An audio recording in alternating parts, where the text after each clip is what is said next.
A lot of this isn't going to make sense to you, and I'm sorry about that. I'm just going to start at the beginning, with the house.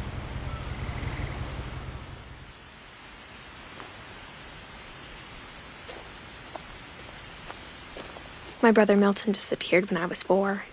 It was like the house just swallowed him up.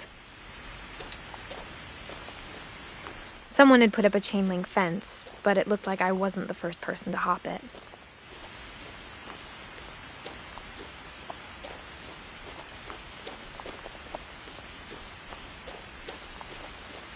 I lived here until I was 11, but I wasn't allowed inside half the rooms.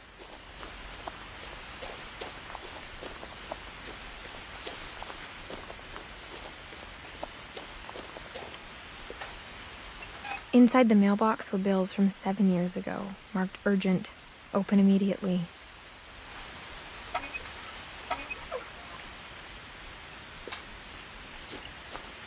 I hadn't been back since my brother Lewis's funeral.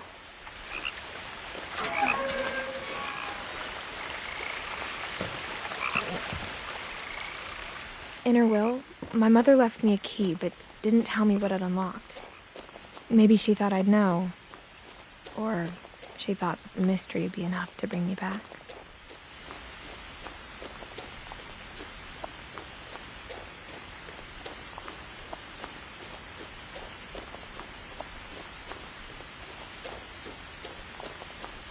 No one had driven this way in a long time, but I saw a few hoof prints.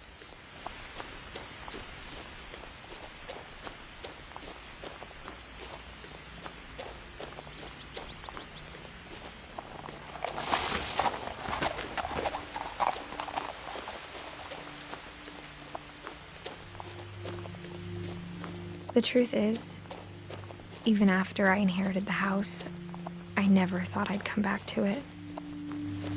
But now I had questions about my family that only the house knew the answers to.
The woods around the house have always been uncomfortably silent, as if they're about to say something but never do.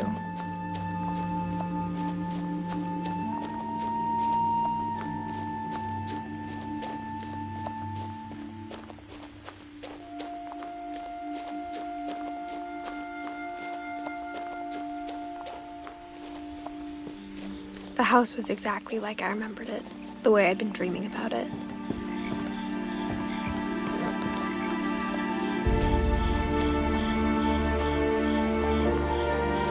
As a child, the house made me uncomfortable in a way I couldn't put into words.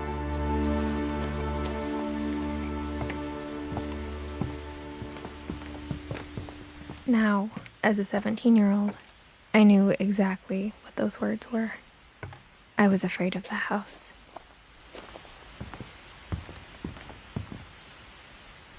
I hoped the key might unlock the front door. It didn't.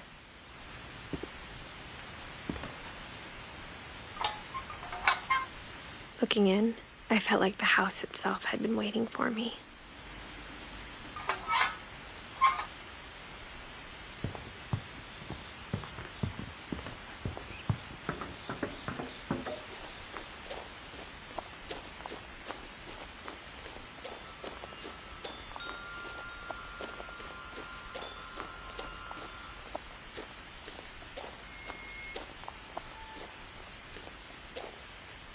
house felt like it had always been here. Even the swing set was older than my mother.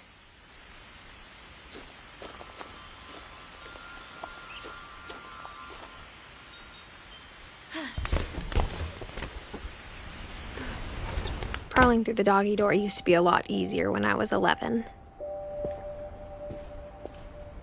The power had been turned off the night we left.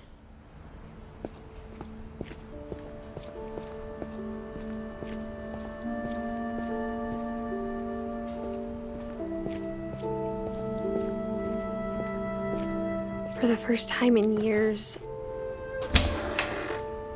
I felt like I was home. But instead of a family, there were just memories of one. Like how after Lewis started working at the cannery, we all got sick of eating salmon, except our cat, Molly. Or how only one restaurant would deliver to our house, so we had Chinese a lot.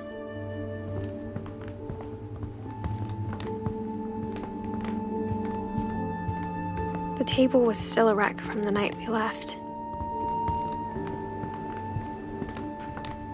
My mom was the only one of us who could imagine Great-Grandma Edie living in a nursing home. It was like a bomb had gone off, killing everyone but sparing the furniture.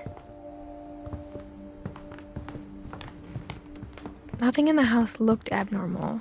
There was just too much of it, like a smile with too many teeth. Even the fireplace had a story. Edie told me the bricks came from the original house, after it sank.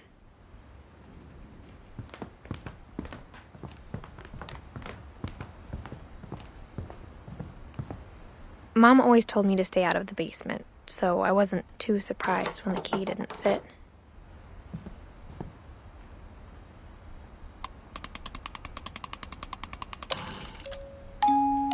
Great-Grandpa Sven built a music box for Barbara, along with the rest of the house.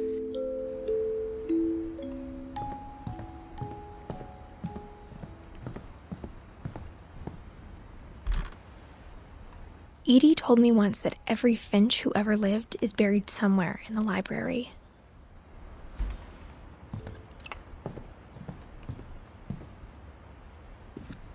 After Milton disappeared, Mom sealed up all the bedrooms. Then Edie retaliated and drilled peepholes.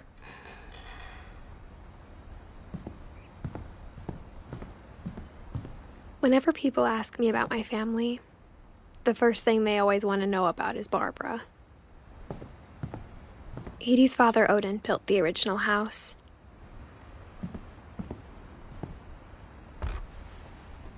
Barbara was a child star for 2 years, until America grew out of it.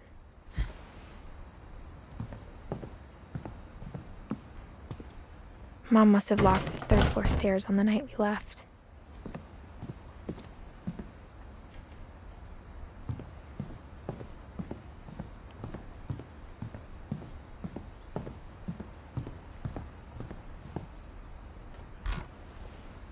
My Grandpa Sam spent 7 years sharing a room with his dead brother, Calvin.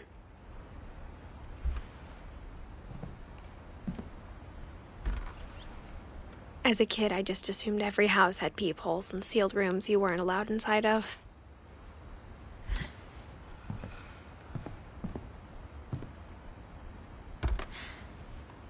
The last time I was in Edith Sr.'s room, I was 10 and she was painting my portrait.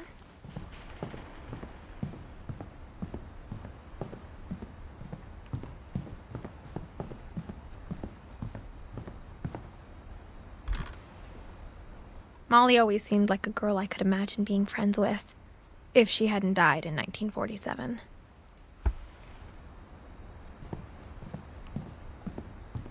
I spent a lot of time playing in Great Uncle Walter's room. I think my mom sometimes regretted not sealing it up. Lewis told me there were secret passages, but I never believed him.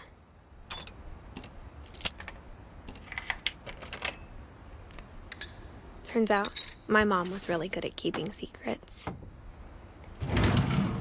Now it was time to find out what my mom had been afraid of.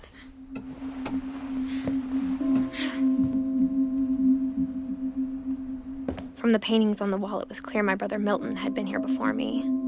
Reading this, maybe it sounds like I had a plan.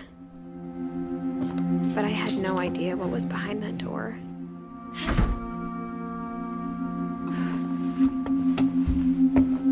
Just like I had no idea where all this was gonna lead. I grew up looking at Molly's room through the peephole. Molly's gerbil had a tiny bedroom with its own even tinier gerbil cage.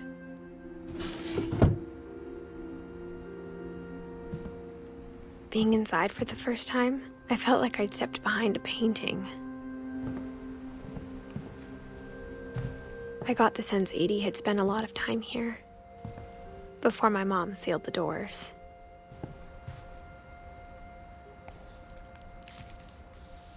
December 13th, 1947. Dear Diary, I'll be gone soon, but I wanted to tell somebody about what's gonna happen. It started when Mom sent me to bed without dinner. I woke up and I was starving, so I looked around for something to eat.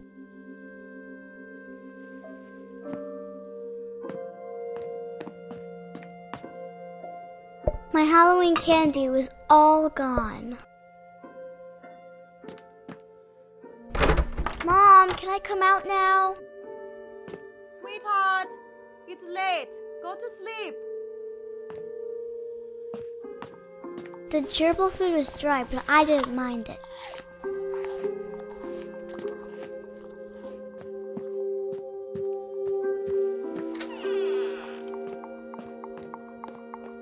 I kept eating and eating.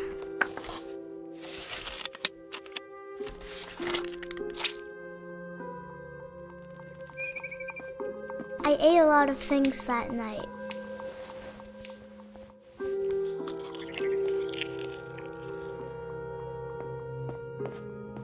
Then I heard chirping outside my window.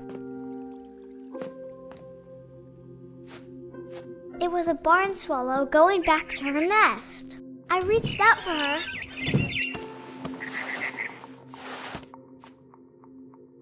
And suddenly, I was a cat.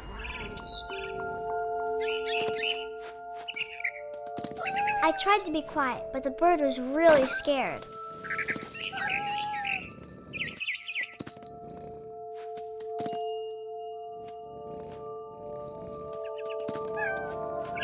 Mom and Dad didn't even look at me.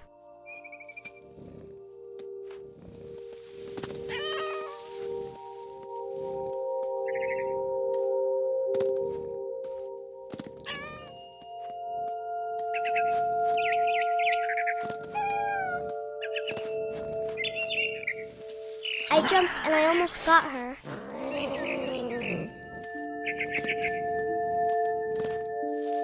I could tell she was getting really tired. Now I was up in the big tree. I promised Dad I wouldn't climb it anymore. All I cared about was eating that mama bird. I gobbled her up. And suddenly, I was an owl. First, all I heard was the wind. Then I heard little teeth nibbling in the grass.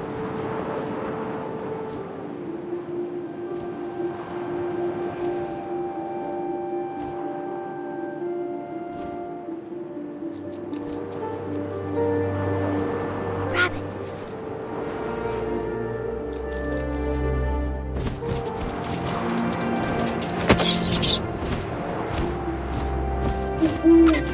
I imagined his face looking up and seeing mine through my talons.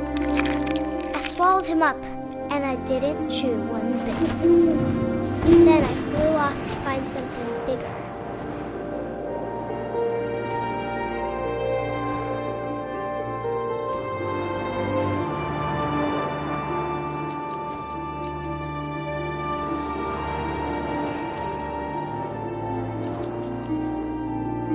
A mama rabbit.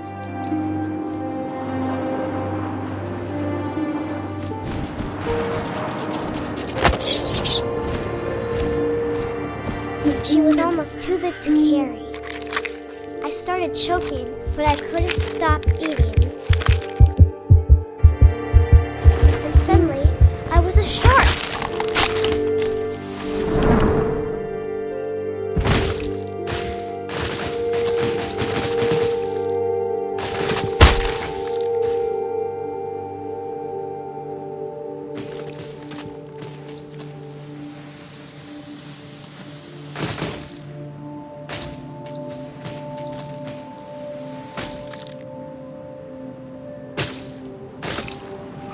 I rolled off a cliff and into the ocean. Now, I was hungrier than ever.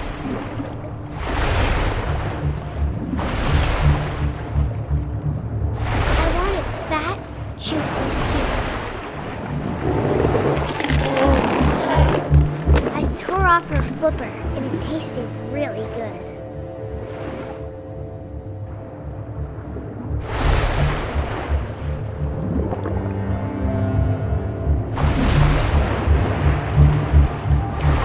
Grabbed on tight, but I was so hungry, I jumped out of the water. When I opened my eyes, everything had changed. Now I was a monster, and I smelled people everywhere.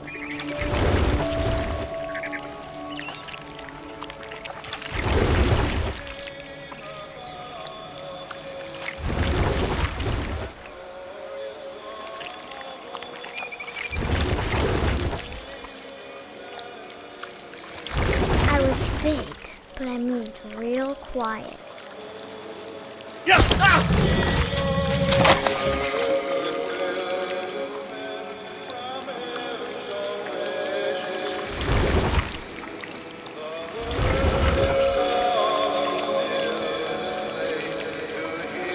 I wanted to stop, but also I didn't.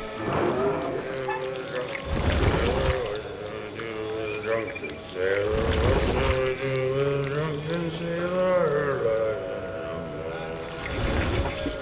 His belly with a rusty razor, his belly with a rusty razor, his belly with a rusty razor. What shall we do with a drunken sailor? What shall we do with a drunken sailor? What shall we do with a drunken sailor? Put him in bed with the captain's daughter, put him in bed with the captain's daughter, put him in bed with the captain's daughter. What shall we do with a drunken sailor? What shall we do with a drunken sailor? What shall we do with a drunken sailor?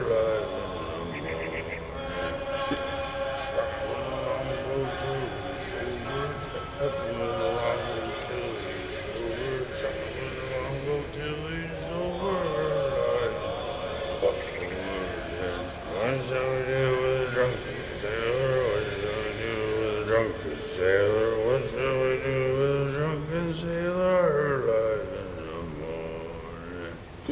Put him in the scuppers with a hose pipe on him. Put him in the scuppers with a hose pipe on him. Put him in the scuppers with a hose pipe on him. What shall we do with a drunken sailor? What shall we do with a drunken sailor? What shall we do with a drunken sailor? Heave-ho, she rises, heave-ho, she rises, heave-ho, she rises like no more.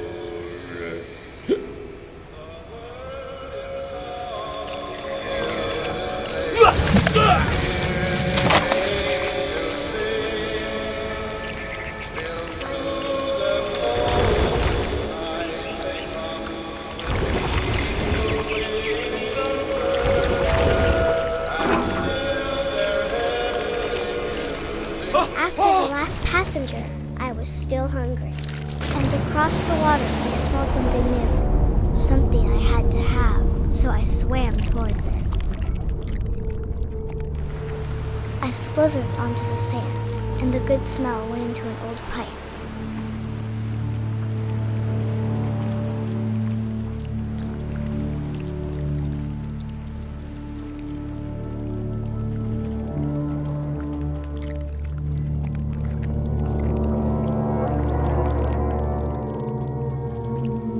I got closer and closer.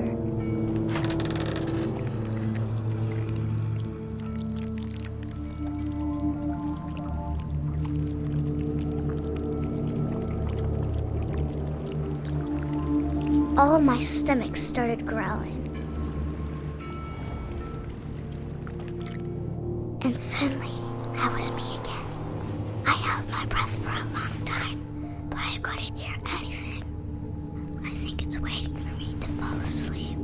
But it's not going to wait much longer. It needs to feed, and we both know I will be delicious.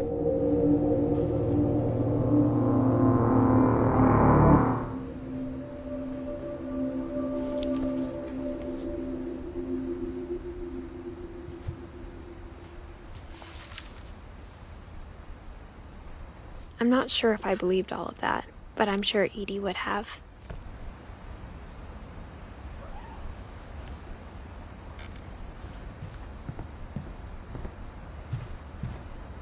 I can't describe it, but I felt like some part of Molly was still here.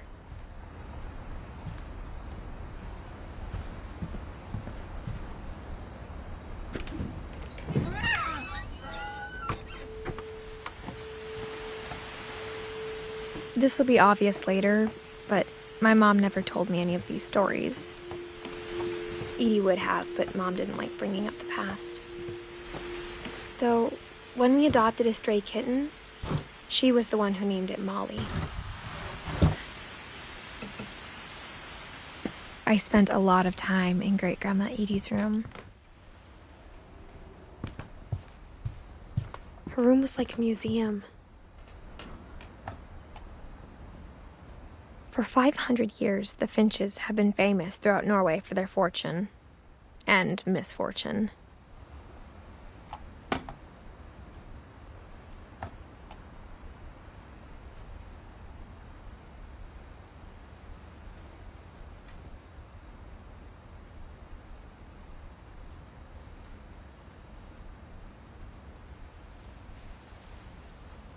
Odin Finch buries the latest victims of the family curse, his wife Ingeborg and their newborn son, Johann. On January 7th, 1937, he set sail with his family and his house, hoping to leave the curse behind. But 40-foot waves off the coast of Washington send the house and Odin to the bottom of the sea. Odin's daughter Edie, with husband Sven and baby Molly, step ashore on their new home, Orcas Island. Odin Finch is the first to be buried in the new family cemetery. His daughter Edie is already dreaming of a new Finch house.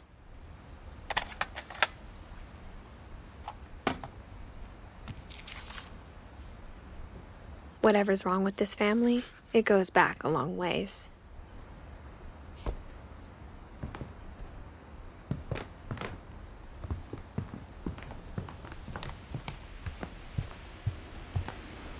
Edie gave a big interview about a mole man living under the Finch house. My mom was furious. I hadn't thought of myself as Edith Jr. for a long, long time. One summer, they evacuated the island, but Edie refused to go. For a few weeks, she was a celebrity. When Edie told people Sven was killed by a dragon, she could also have said he was building a dragon-shaped slide that collapsed. She could have, but she didn't.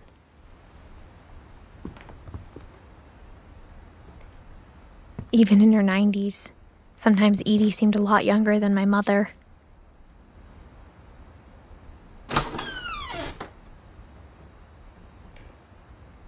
The only trace Grandpa Sam's first wife Kay left on the house was the pink bathroom. It was a pretty big trace.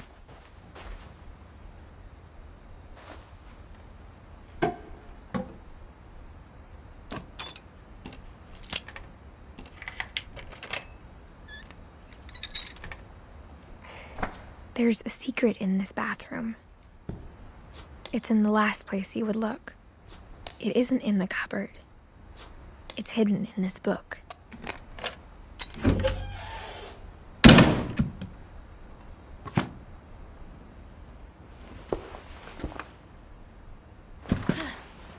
Sven gave Sam an old camera he'd refurbished. He never put it down.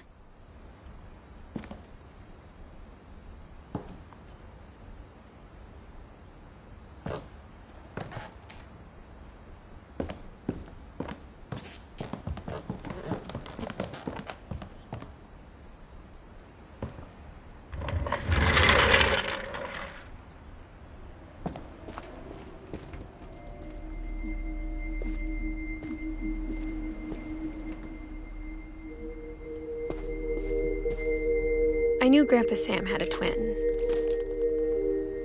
and that he never talked about him. I guess my grandpa didn't like history any more than my mom did.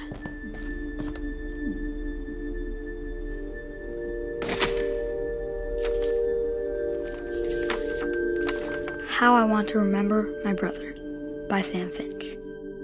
The thing I remember is that when he made up his mind, my brother said he'd die before he ate another mushroom. And he did.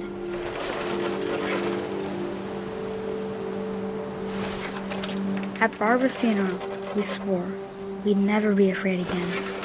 And he wasn't. I think Calvin always wanted to fly.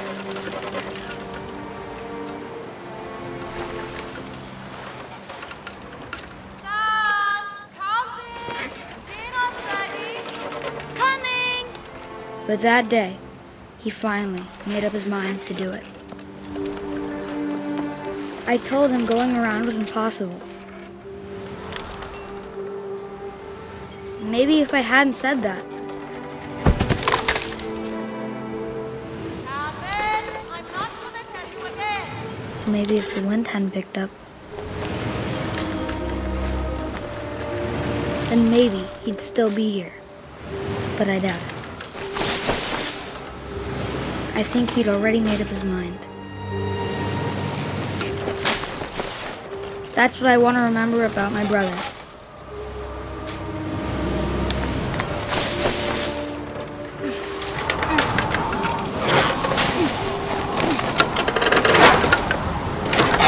The day he made up his mind to fly. And he did.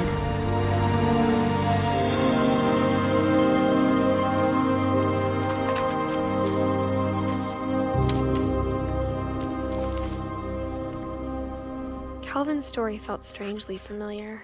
When I was younger, I remember trying to do the exact same thing.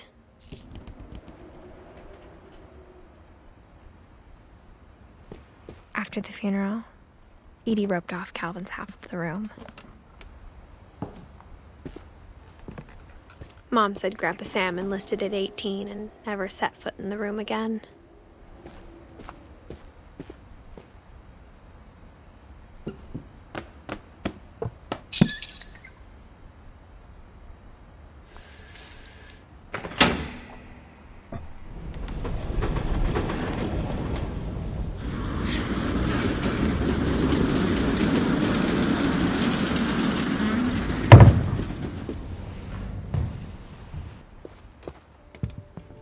The passages were a pretty tight fit.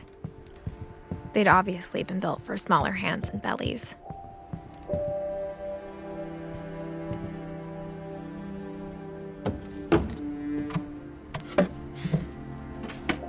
Growing up, I always thought of Barbara as a child star.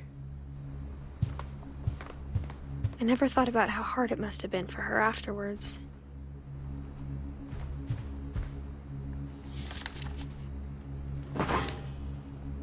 Of all the stories people wrote about Barbara's death, I'm surprised Edie saved this one.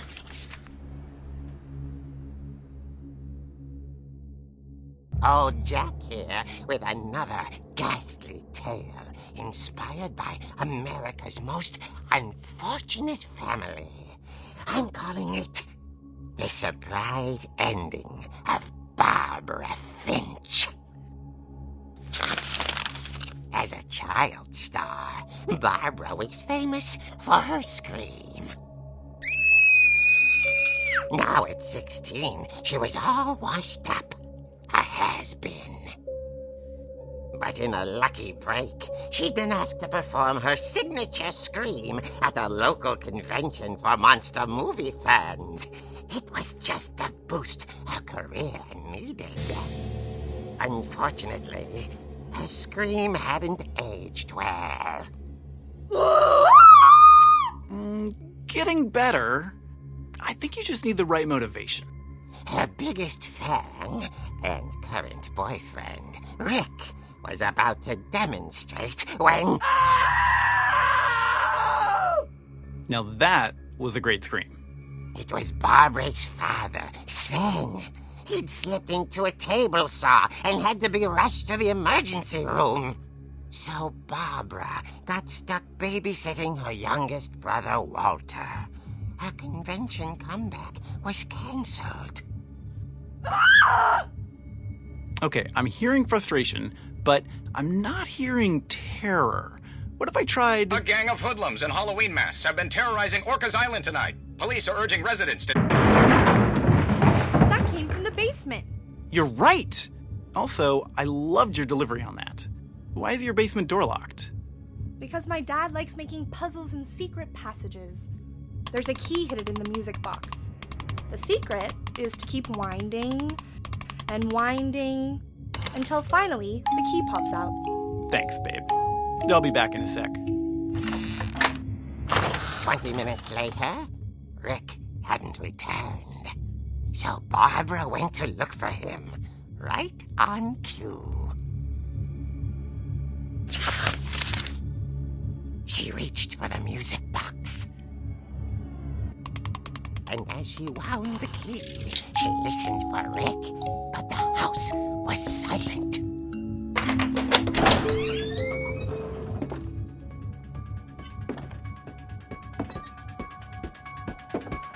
She found Rick's crutch and imagined the worst.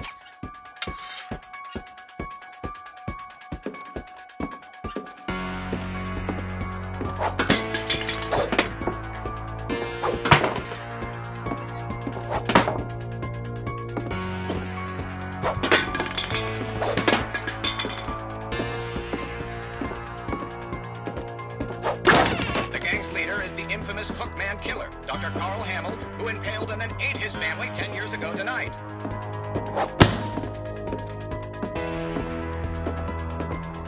The fridge rattled and grew still. Oh dear! Oh! Rick? Barb, relax. I was just trying to scare you to help you find your scream. Well, I'm not scared, Rick. I'm furious. Then act furious. All I'm getting from you now is that you're hurt and confused and She threw him out, but she kept a little something to remember him by. Barb, have you seen my other crutch? And she was still holding it when she fell asleep watching the late picture show. Hours later... Barbara! Walter, what's going on up there? Ah! Okay, I'm coming up, but if this is a trick, you're dead, Walter.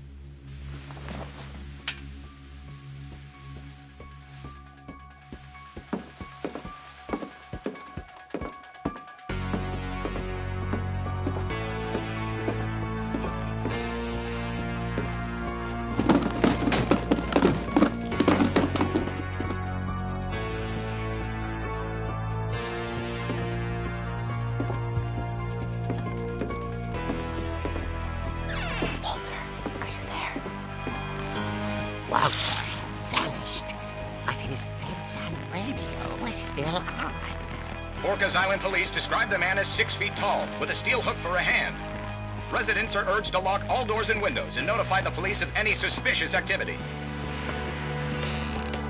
Barbara turned, saw the hook man, and was speechless. He was quite smashing.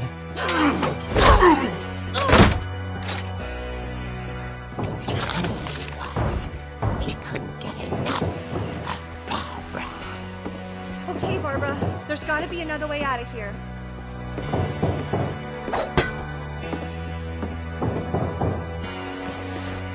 That night, she played her part beautifully.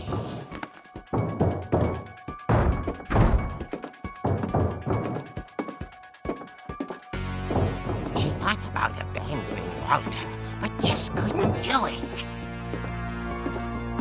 Molly's door hadn't been opened in years. The hinges groaned.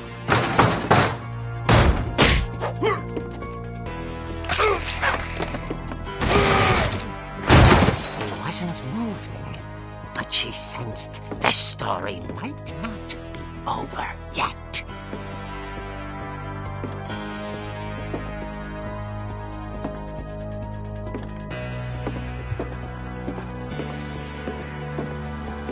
The hookman had vanished. She listened for his breathing, but all she heard was...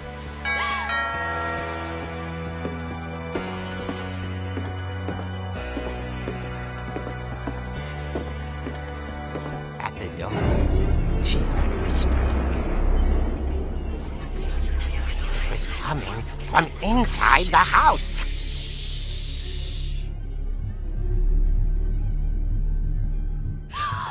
Oh dear. The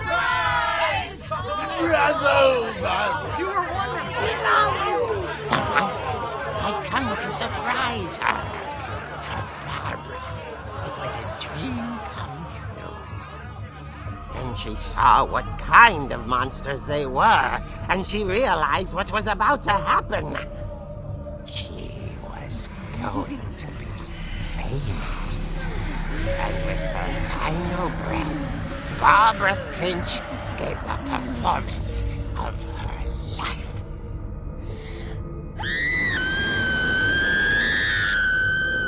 I wasn't there myself, but I hear Barbara was magnificent.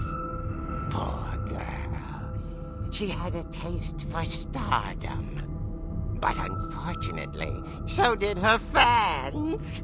Of course, the police blamed it all on poor Rick, who disappeared the same night. And little Walter, hiding under his bed the whole time. He took it all pretty hard, but that's another story. As for Barbara, tucked inside the music box is all they ever found of her. Her ear. Now that's what I call a real eerie tale.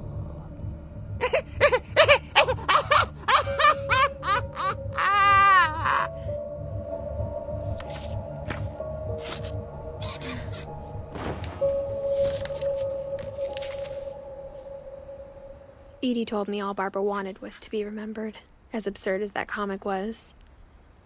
Maybe what Edie saw was a happy ending.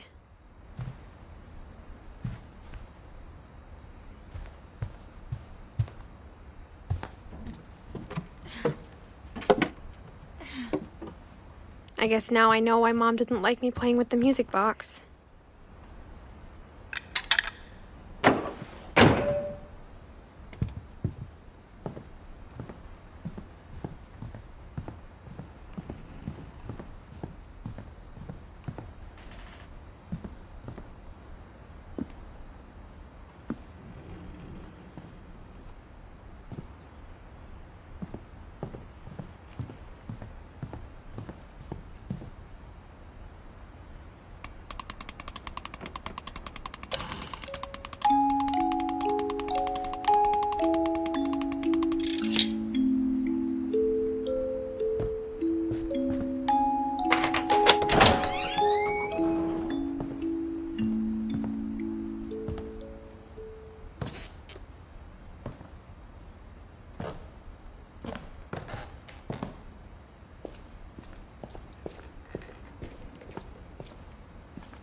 Mom said the basement was off limits, unless I wanted another tetanus shot. I saw Edie sneak down to the basement once, carrying packages. I thought maybe she was hiding presents. It turned out she was hiding a lot more than that.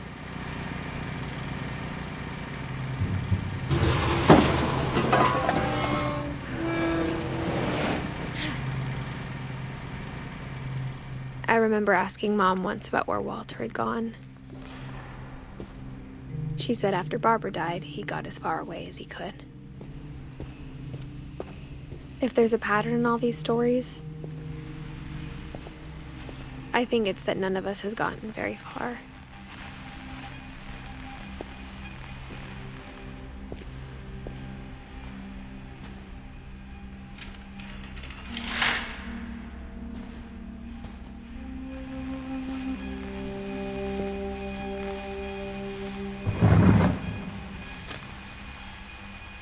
Goodbye, everyone.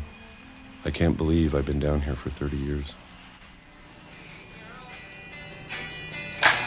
On that first day, after the shaking started, I didn't think I'd survive a week.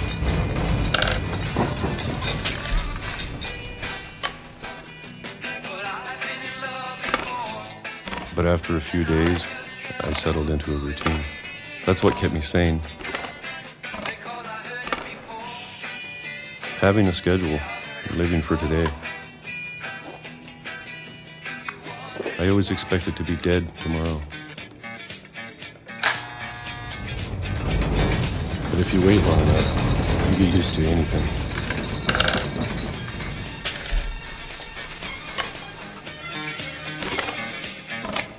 Even a monster on the other side of the door starts to feel normal.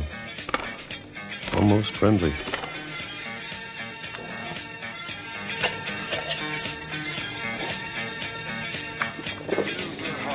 And then one day, everything just stopped. Whatever that thing was, it was gone. Maybe it got tired of waiting. Or maybe I just got tired of being afraid.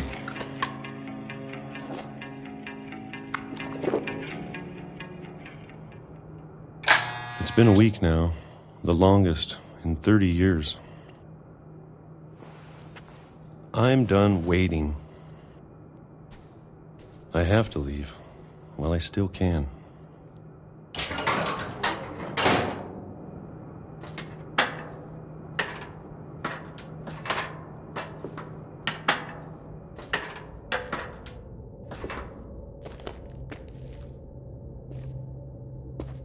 I know it's out there somewhere.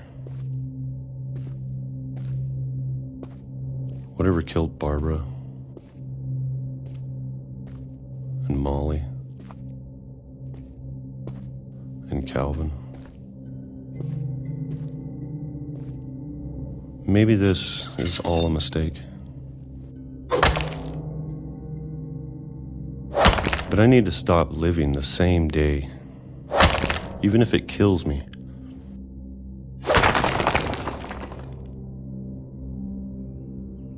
Whatever's out there, I want you to know I'm ready for it.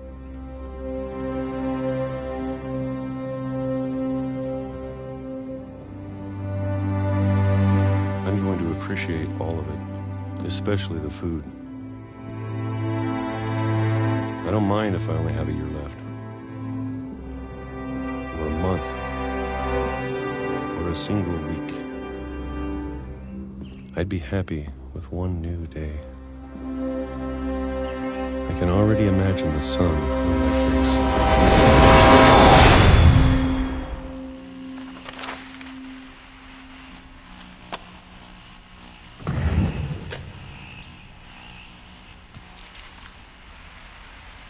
Walter died when I was 6. I can't believe my mom never told me he was down here. I'm sure my mom was trying to protect me.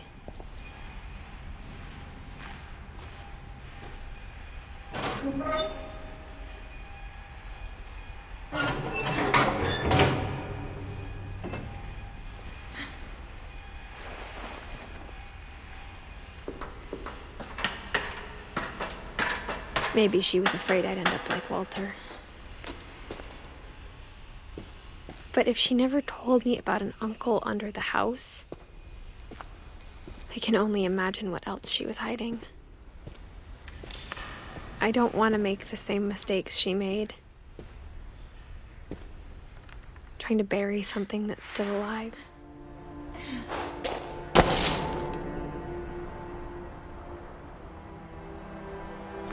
Now that there's only one of us left, or maybe two,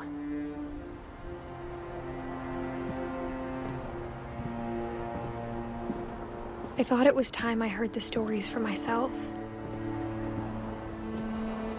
and found out what happened to everyone else.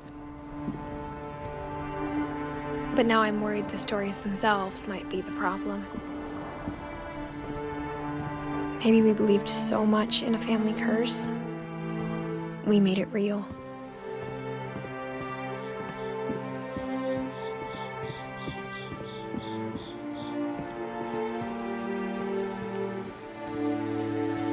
I don't know if I should even be writing this.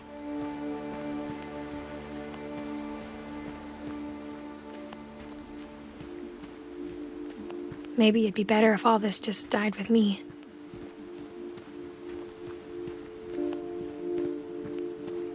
But I thought you should know about your family.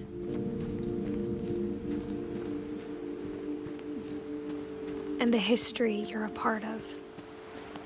Though to be honest, I feel as lost as you probably do right now.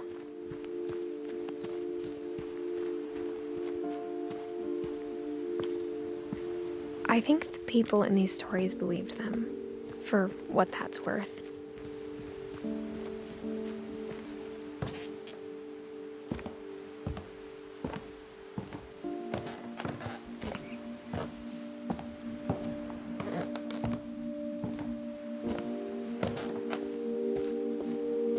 And when you look at the house, that history of imagination and stubbornness and madness, any of it seems possible.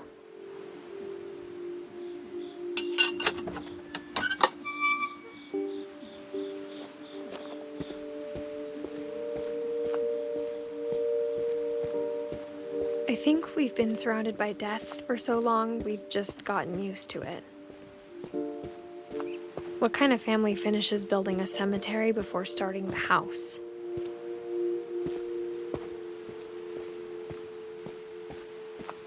It's embarrassing for me to admit this, but the pet cemetery made me more uncomfortable than the human one.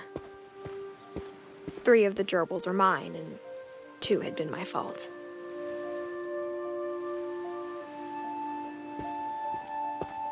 Sven built the house, but it was Edie who designed the cemetery.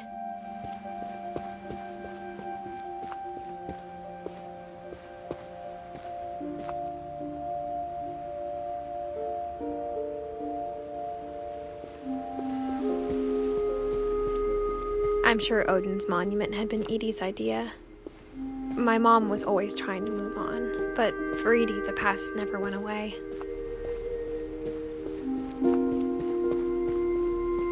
She could see it poking out of the water at low tide.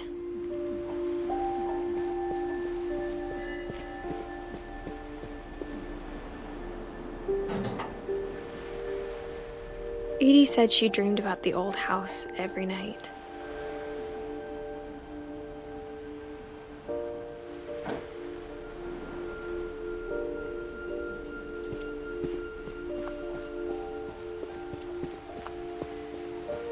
Edie's side was always easier for me to understand. But the older I get, the more I can see where my mom was coming from. Her dad had been pretty strict, but it wasn't enough to save her brothers. She was just trying to do better. She lost 2 of her brothers, just like I did. I get why she tried so hard to protect us. We never found Milton's body, so my mom insisted we were putting up a monument, not a tombstone.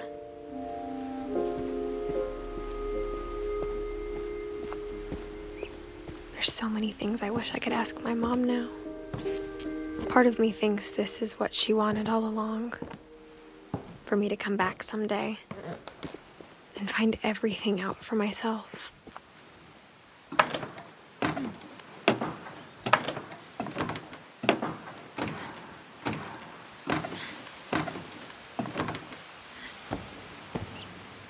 But looking back on it now, if she told me there was going to be so much climbing, I never would have come when I was 22 weeks pregnant.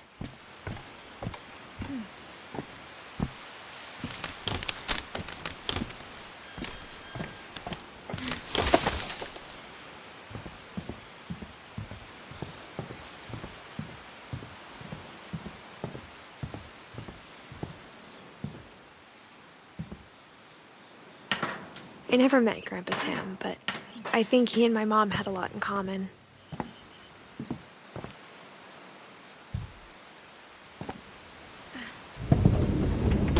They were both pretty intense.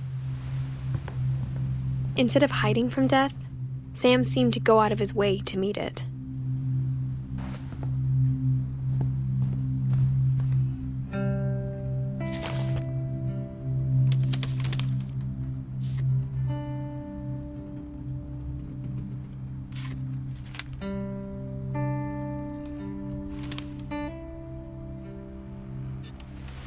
Dawn, I promise, you'll never forget this weekend. Yes, sir. These memories are gonna last a lifetime. Am I gonna have to shoot anything? It's a hunting trip, Dawn. Shooting is strongly encouraged. Perfect. It's gonna rain the whole weekend, isn't it?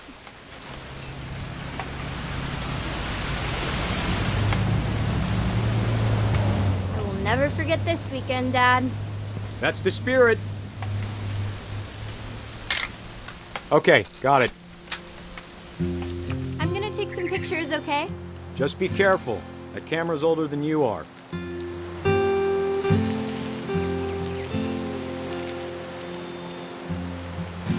Definitely should not have drunk all that coffee. You're right, Dad. It's starting to clear up. Still freezing, though.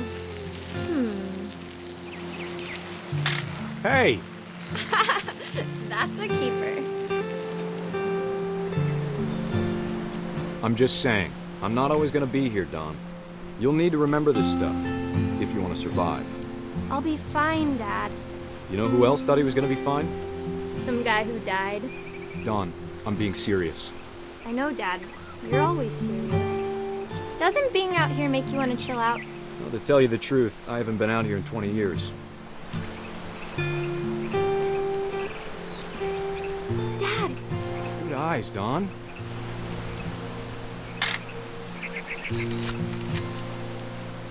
Before you take the shot, let me get a picture of you.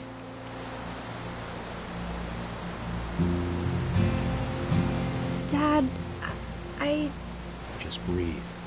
Turn. Let me get behind you. Do I have to do this? Dawn, you don't have to do anything. But if you want to survive, you'll need to be strong. Great shot, Dawn!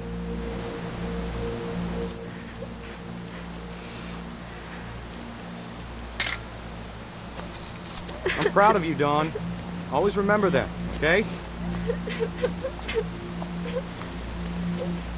Dad, it's twitching. I think That's it's totally so... normal, Dawn. Just focus on the camera. Try not to think about... Dad!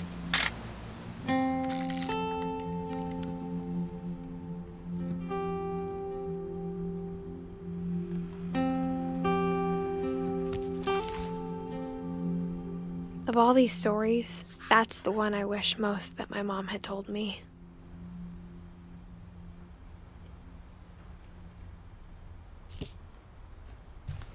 Sam spent his life shooting photos, but Mom said he got nervous being in front of the camera. I guess we're all afraid of something.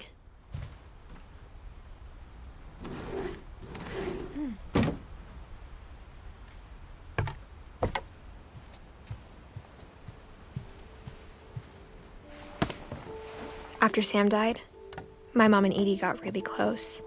They'd both lost a lot.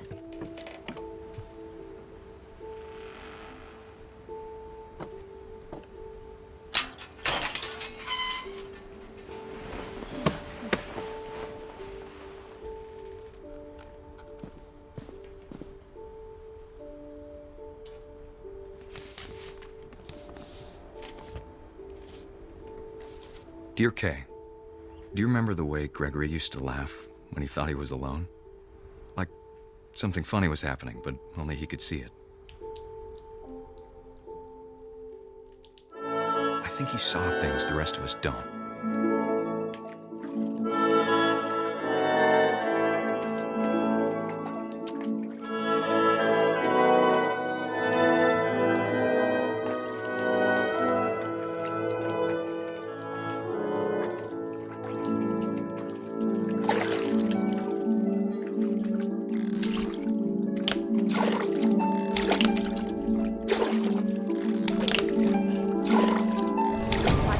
Gregory, it's time to... Hold on, sweetie. Hello? Sam, I told you I don't want to talk right now. I wonder what he saw. What his world was like.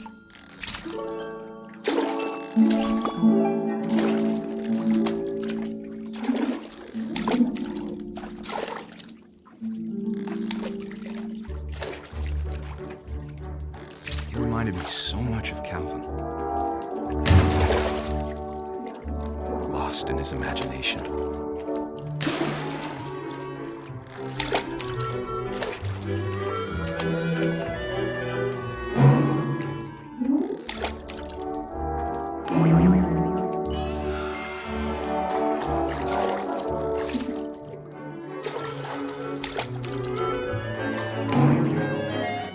I know how silly it sounds.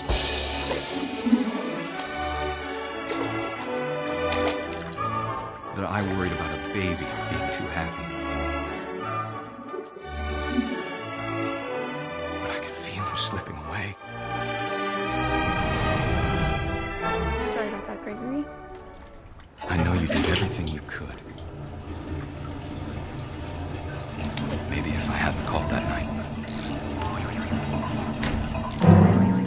Damn it. I wish he could have told us. No, I don't want that. About the world he saw.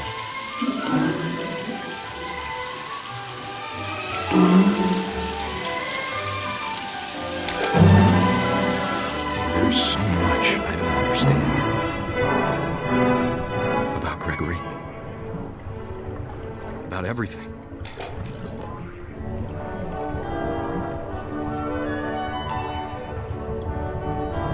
But I know what happened wasn't your fault.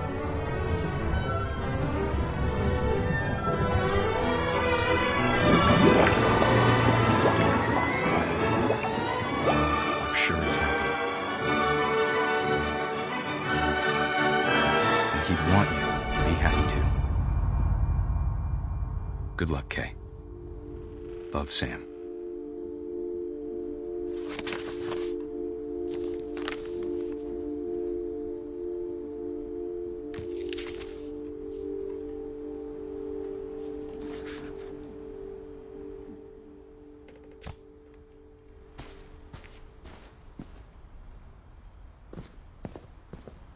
I can't imagine my mom ever writing poetry, and yet... A poem for Gus, who always said the wedding was a bad idea. Our father never hit us kids, at least not very hard, before the day my brother said with teenage disregard that he'd be dead before he'd see a wedding in our yard.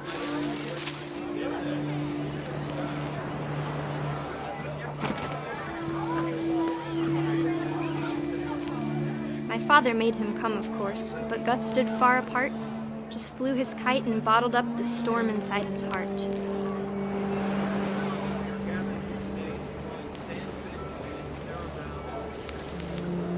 I tried to talk him out of it, but though he'd never met her, "We don't need a stepmom," were the words that I now pronounce you husband and wife. You may kiss the bride.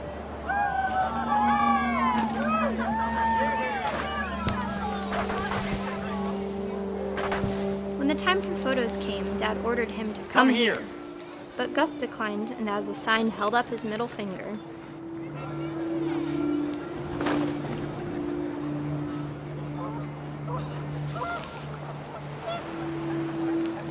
The wind picked up and panicked geese appeared and quickly went. But all the humans did that day was go inside the tent.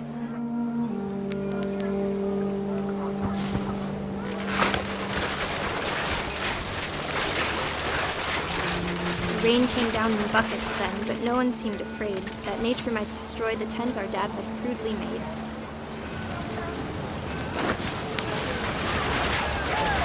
The thunder sounded much too close and full of angry power, but all my father said to this was, "Make the music louder."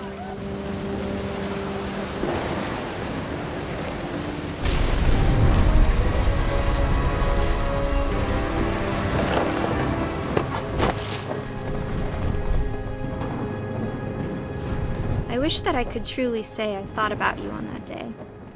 Out there on the beach alone, just you, the wind, the sea, and foam. But I didn't, until we found you.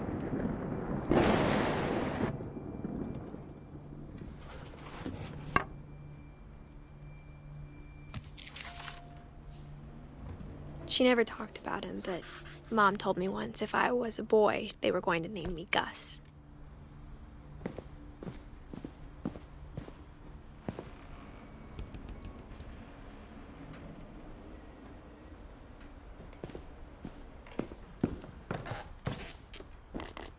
My mom moved up to the loft after her brothers died. At the time, it was as far away as she could get.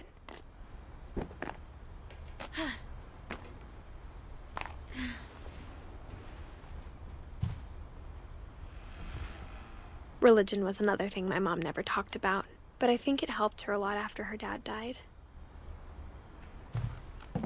She spent a summer building houses in Calcutta, where she met my dad, Sanjay.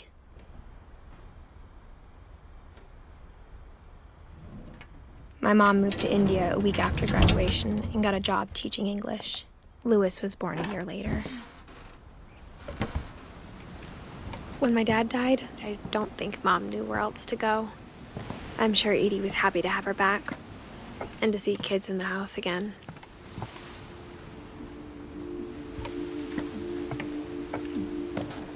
The house had to get a little bigger, but Edie was used to that.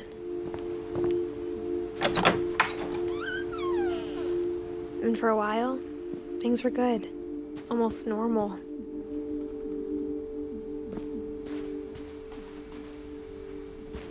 But it didn't last.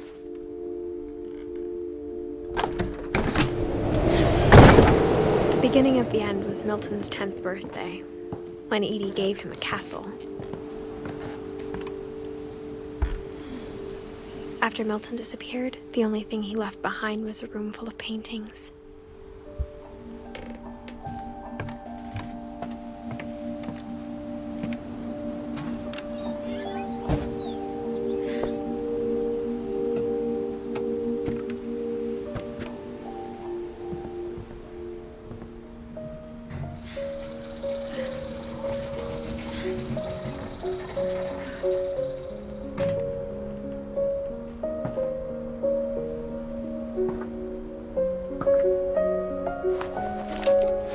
Milton Finch in The Magic Paintbrush.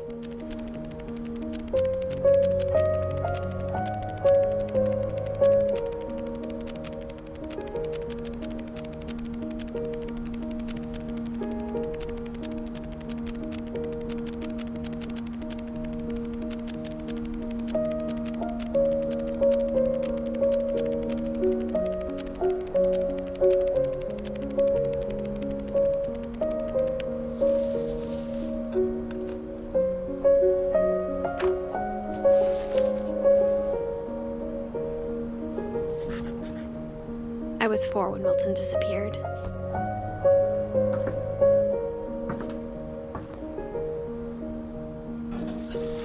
Mom spent months searching for my brother. Then she sealed the doors.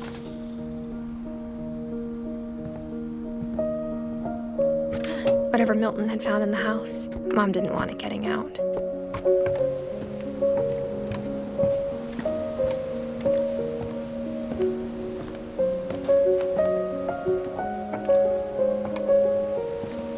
Mom definitely blamed Edie, but I think Louis blamed himself. After he graduated, he just spent more and more time in his room, until Mom got him a job at the cannery. Everyone always told me to stay out of Louis's room, except Louis.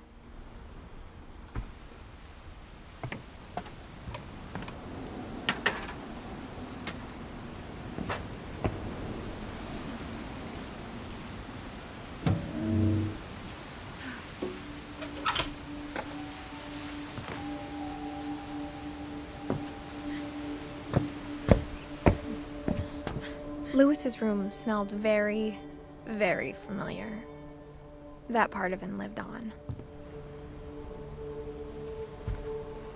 Louis and I spent a lot of time playing games together, but he was surprisingly bad at them. He died a lot.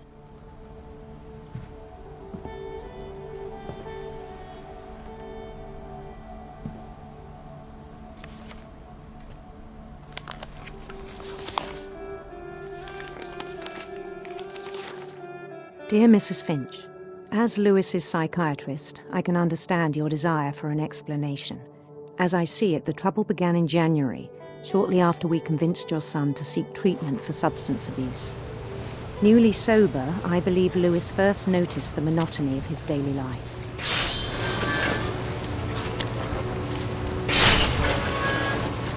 He kept working at the cannery. But he withdrew part of himself. In our sessions, I saw the same behavior. His mind began to wander. I asked him to describe it. He said he started small, imagining a labyrinth. He'd feel his way about. Then something moved. Bats. And toads.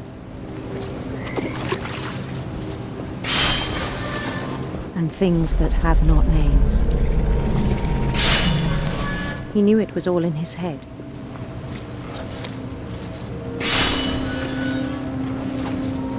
But he took it very seriously. I had hoped he'd find himself.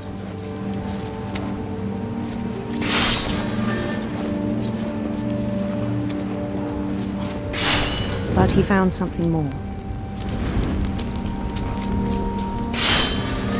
I worried about him then. Daydreaming at the cannery. I spoke with his boss. But he said Lewis had become a model employee. Methodical, tireless, focused. Like a whole new Lewis. So I let him go on.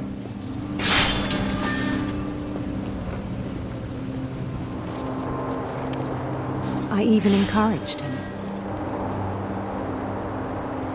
It seemed very promising at first. He told me he'd made a new friend.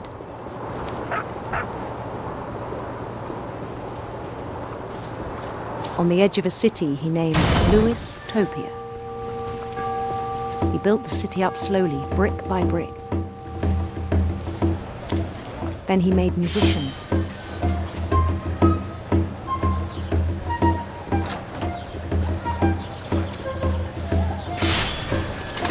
And songs for them to play. He talked about starting a band.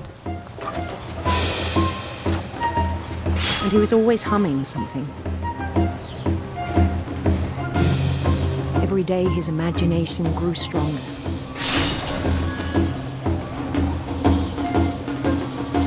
He no longer spoke at the cannery. But his chopping was as reliable as ever. Then one day it struck him that all the cheering crowds, even the stones under his feet, were all in his imagination, so he could do whatever he wished.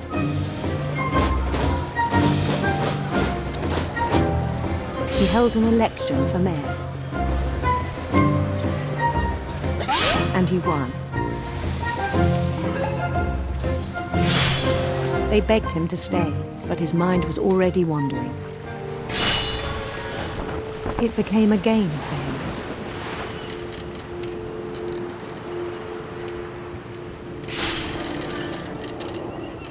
He'd conquer a city, then immediately push on.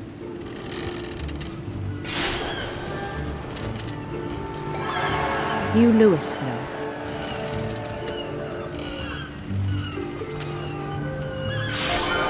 St. Louis. He started drifting away from our reality.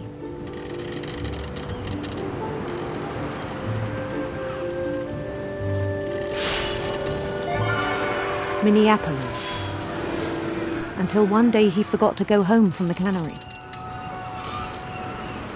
Even as his mother pleaded with him, part of Lewis kept sailing on.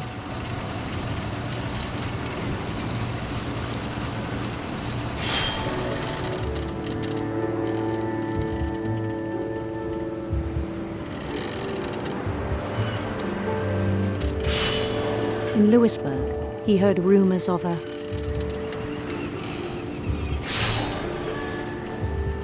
beautiful prince.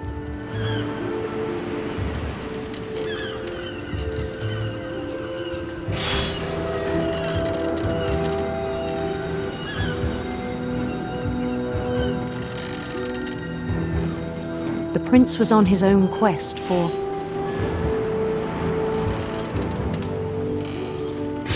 radiant rainbows.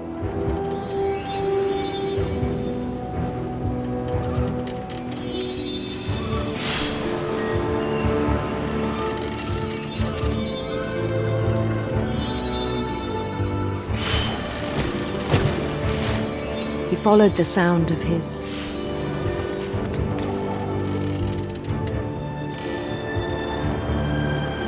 electric sitar.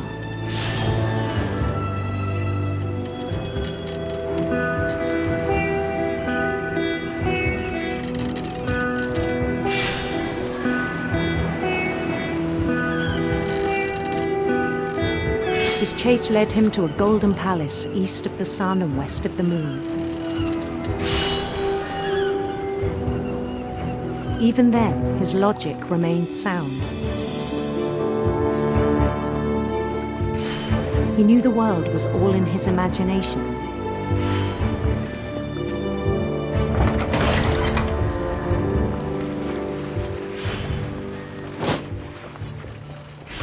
But he was so proud of having created it.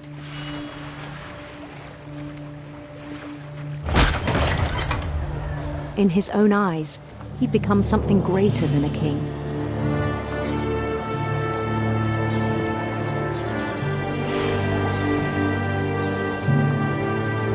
For someone who'd never known success in the real world, I think it was overwhelming. And then it struck him that the real Lewis was not the one chopping salmon, but the one climbing the steps of a golden palace.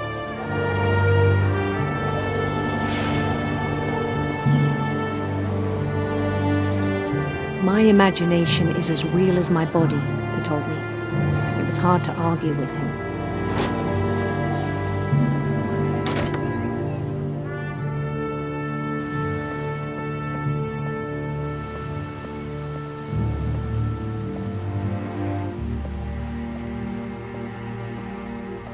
He began to forget the world we know.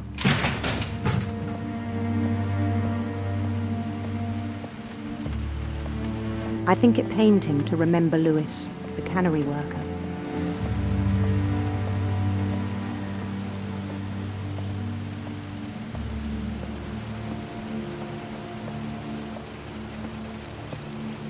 He began to despise the man with a royal contempt.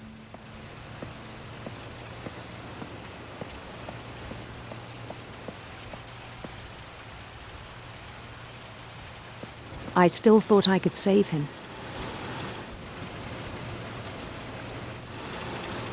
Even after he said he was being crowned king over all the lands of wonder. The palace would be packed with his companions.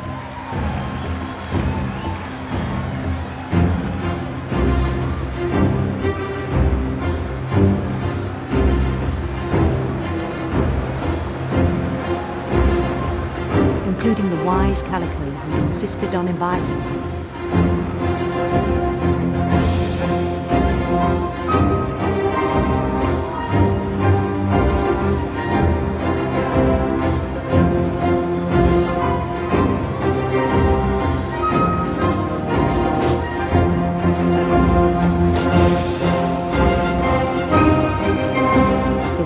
Waited, holding his crown.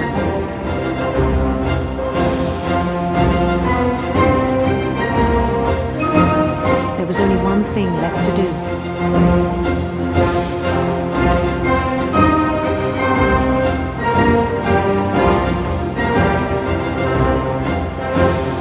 Bend down his head.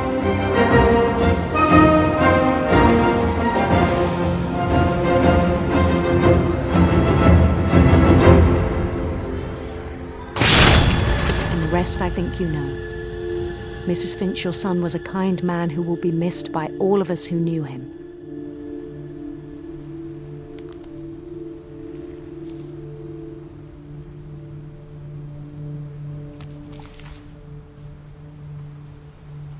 My brother was really cool. I wish you could have met him.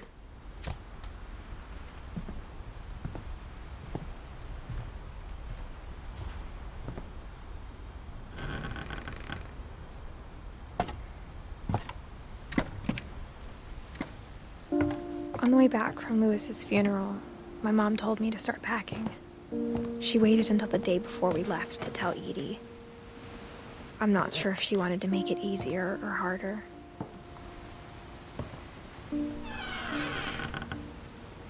I wish we'd stayed. But I understand why we left.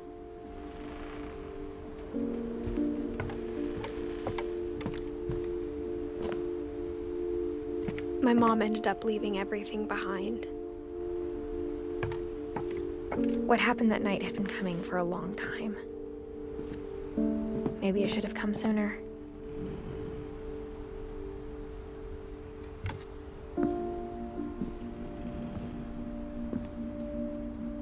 But it had to end one way or another. All that's left now is to tell you about that last night.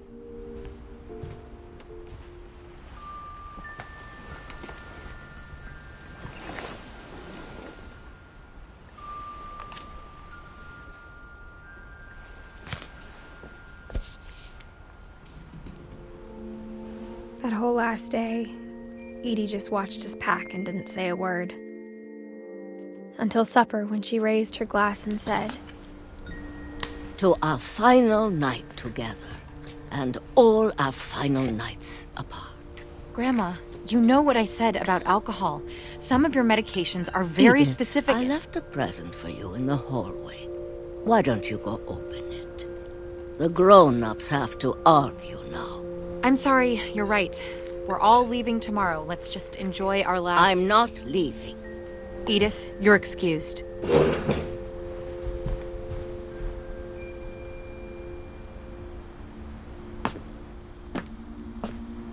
The power had been shut off that morning, but Edie always had plenty of candles. When my mom sealed the library, I don't think she knew about the other entrance. Or that Edie had a key to it.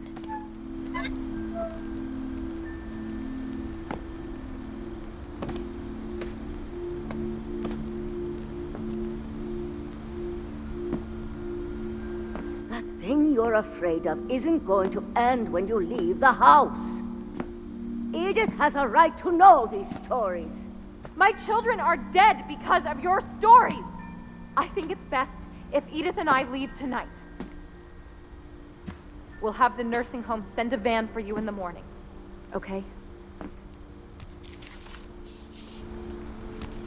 Dear Edith, there's so many stories I wish I could tell you, but there's only time for one.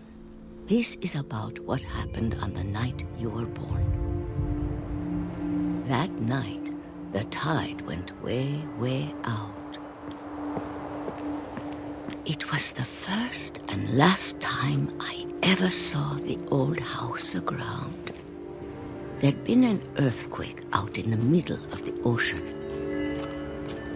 They called it the lowest tide in 1,000 years.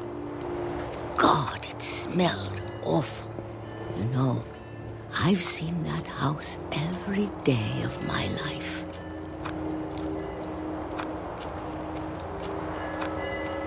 But I never thought I'd go back to it. When the fog rolled in, I lost my way.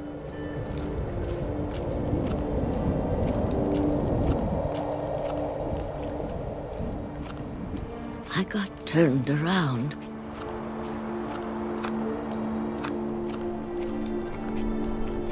I started seeing things.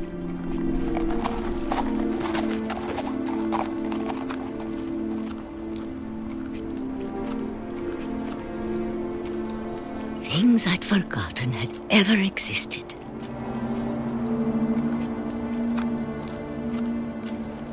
But when I saw them, they felt like old friends. That night, a lot of things came back to me.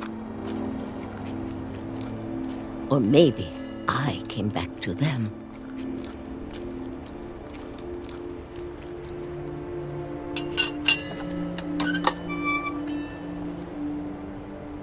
Things I can't explain, but that I need you to try and... Edith, what are you doing in here? It's mine. Edith! Mom, you're gonna rip it. Let go. kicked and screamed, but Mom dragged me to the car. I never saw Great-Grandma Edie again. The next morning, the van came to pick her up, but she was already gone. After that, we moved around a lot.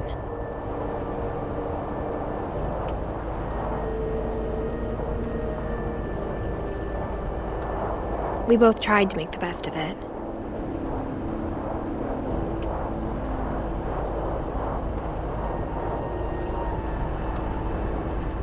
A few years went by.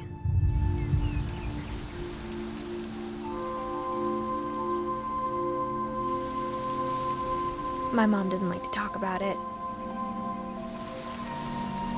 but she started getting sick a lot. The rest happened pretty quickly. She got better for a while, and then she didn't. And then I was alone. The last Finch left alive.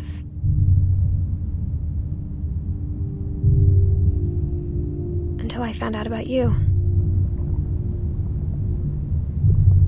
I'm still not sure what to tell you about all this. If we lived forever, maybe we'd have time to understand things. But as it is, I think the best we can do is try to open our eyes. And appreciate how strange and brief all of this is. This journal was supposed to be for you. But now I hope you'll never see it. I just want to meet you and tell you all these stories myself. But I guess if you're reading this now, things didn't work out that way.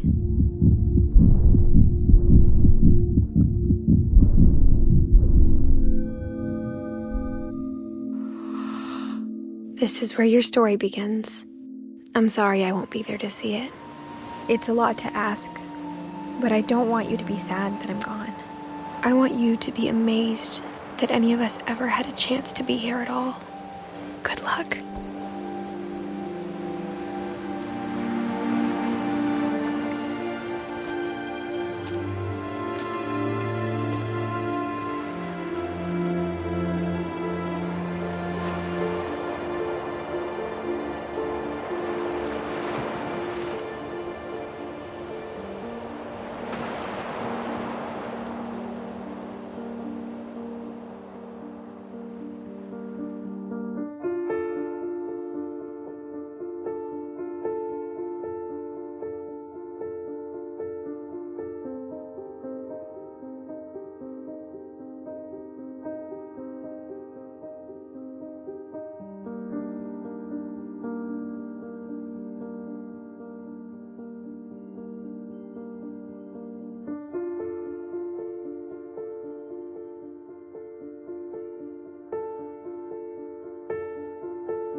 I knew Grandpa Sam had a twin, and that he never talked about him. I guess my grandpa didn't like history any more than my mom did.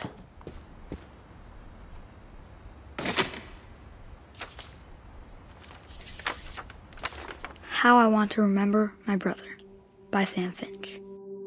The thing I remember is that when he made up his mind, that brother said he'd die before he ate another mushroom. And he did. At Barbara's funeral, we swore we'd never be afraid again. And he wasn't. I think Calvin always wanted to fly.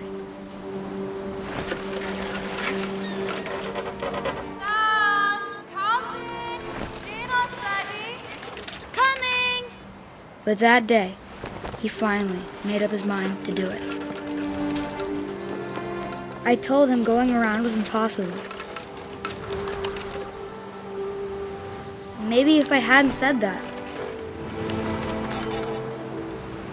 Calvin, I'm not gonna tell you again. Maybe if the wind hadn't picked up. Then maybe he'd still be here. But I doubt it. I think he'd already made up his mind. That's what I want to remember about my brother.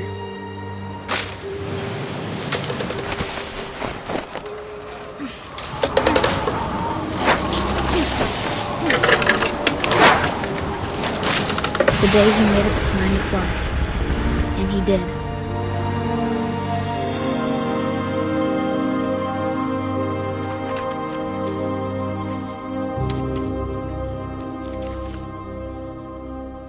Calvin's story felt strangely familiar.